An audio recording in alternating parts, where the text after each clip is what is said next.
I'm a world-class tracking expert. This time, the criminal I'm hunting goes by the codename Wolf King. 20 years ago, he adopted several children from an orphanage. Later, he trained all of them to become elite thieves. Each one has their own specialty.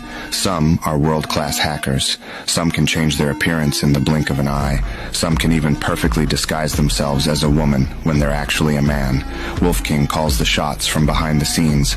A few days ago, they stole $2 billion in cryptocurrency and got away clean.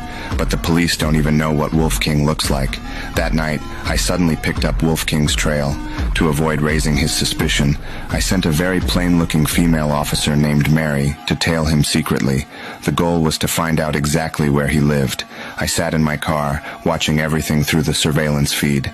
At that moment, Wolf King suddenly turned around. Mary immediately pretended to be looking for something on the ground. When Wolf King spotted Mary, he stopped in his tracks. This guy is extremely cautious. Everyone held their breath in tension, but just as Wolf King was about to leave, Mary whispered something into the hidden earpiece in her ear.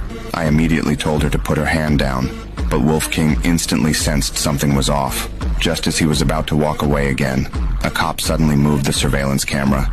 Wolf King caught that anomaly in a split second. I panicked completely.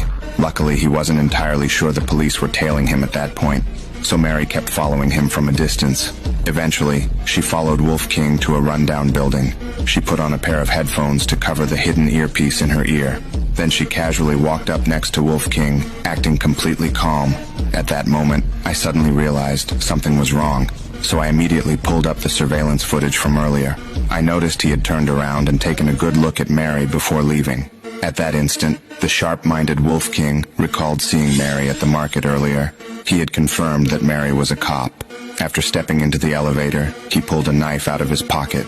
Just as the elevator doors were about to close, I suddenly rushed in.